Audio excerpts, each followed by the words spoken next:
3 weeks ago, we told you about the top 10 actual plays. Now, we knew we would miss some and had to leave more than a few great series in the cutting room floor. We asked for your opinions and you all let us have it at full force, giving us several recommendations, so we figured, why not bring those recommendations back to the community? If you see an obvious exclusion, do check out our original list, and if it still isn't there, leave us a comment again because we may do a part 3 if there's interest. We are on the road to 150 subscribers by the end of 2022 and would greatly appreciate your help by subscribing and liking this video.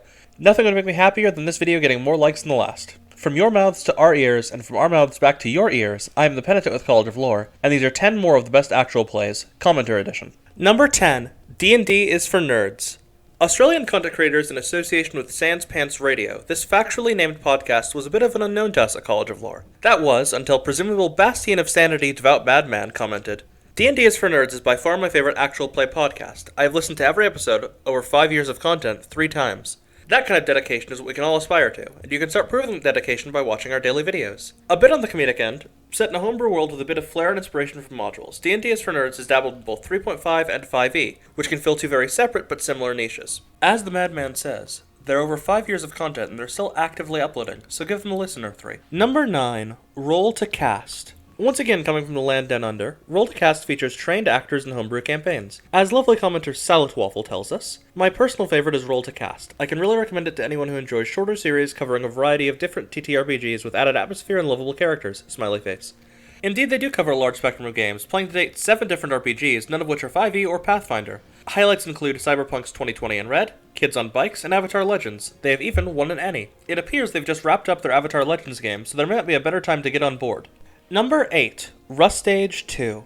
Now going across the pond, we have Rustage 2, the second channel of nerdcore rapper and producer, Rustage. And as commenter Ponwind0727 puts it, my personal favorite is Rustage 2, One Piece D&D and Isekai D&D. It felt very easy to come in as a new player. Each session is a maximum of 2 hours and it helped that I already had an interest in One Piece, so it felt easier to keep up with all the names and terms the players used. Thanks to Rustage, I was inspired to play D&D with my own group of friends every other week. Hard to be surprised that our staff here are big fans of anime-inspired D&D, and while I can't claim to personally know much about One Piece, the anime inspiration runs very clearly through all of their games, and from even just a cursory glance I can tell how charismatic the crew is. They do seem to run the 2 games concurrently, so they're worth giving a look to.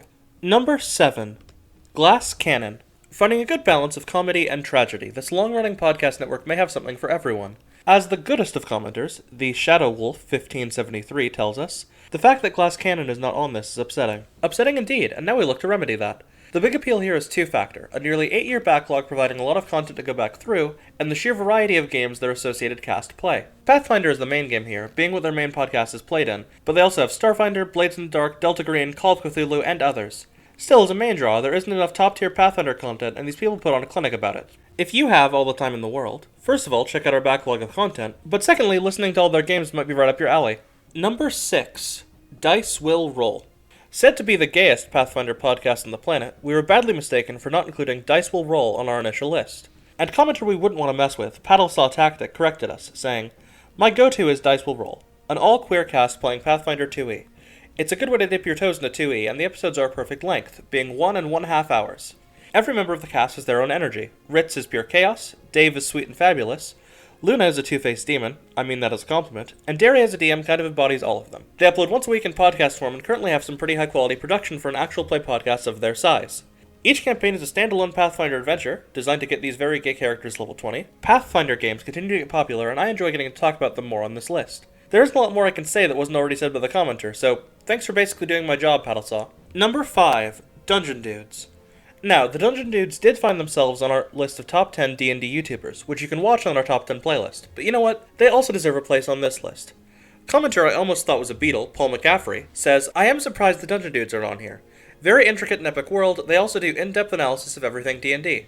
Taking place in the setting of Drakenheim, which is indeed an intricate and epic world, the Dungeon Dudes managed to put out both excellent analytical content and also excellent actual play. The 5e market may be oversaturated, but they're worth making time for. Not to hawk other people's stuff, but they do also sell Drakenheim setting books. Number 4, LA by Night. Vampire the Masquerade is a very, very cool, but very, very weird setting. But it also lends itself perfectly to an over-the-top dramatic series. So thankfully, Brian Krause chimes in.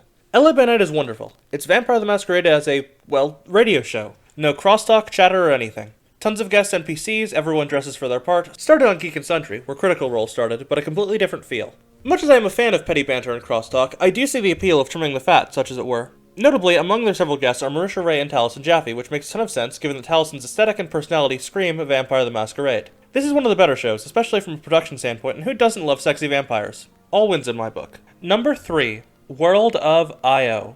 As someone who considers myself an aficionado of Nate Wants to Battle and his associated friends, I sure did just entirely blank on World of Io. So I have to give thanks to Ethan Ricard, who tells us, my personal favorite is Brett Ultimate's World of Io. Several streamed campaigns all set in the same evolving world. And right you are, Ethan. Brett Ultimate seems to have found his true love in streaming D&D, and who could blame him? The cool appeal of the show is the world of Io, which evolves and changes with the actions the players take, creating this real living world that accounts for a robust history. Players include the likes of Dookie Shed and Dodger, as Brett pulls from other online personalities and streamers for his players.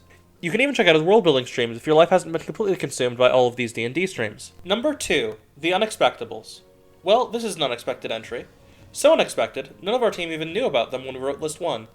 Setting us straight was very verbose and presumably cold commenter Arctic Banana, who said, in part, The Unexpectables is one of the best D&D shows out there. The cast is composed of members of Team 4-Star, best known for their series Hellsing Abridged and Dragon Ball Z Abridged. The DM, Monty Glue, is fantastic and can easily be placed among the likes of Matt Mercer, Mark Holmes, and Brennan Lee Mulligan. Sure, they got off to a little bit of a rough start for the first couple episodes, but they quickly hit their stride and knocked it out of the park.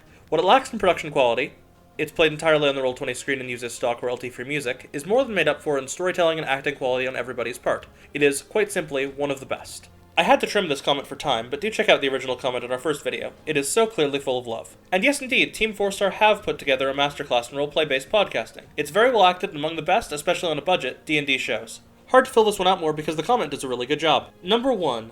Not Another D&D Podcast. By far the most recommended podcast in the first video, NADPod finds itself at number 1 on our list.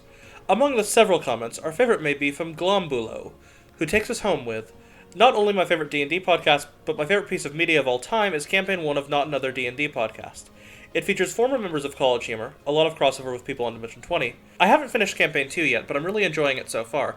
They're on their third campaign as of right now. And yes, indeed, they are right. Brian Murphy DMs a table with Emily Axford, Jake Hurwitz, and Caldwell Tanner in Dungeons & Dragons.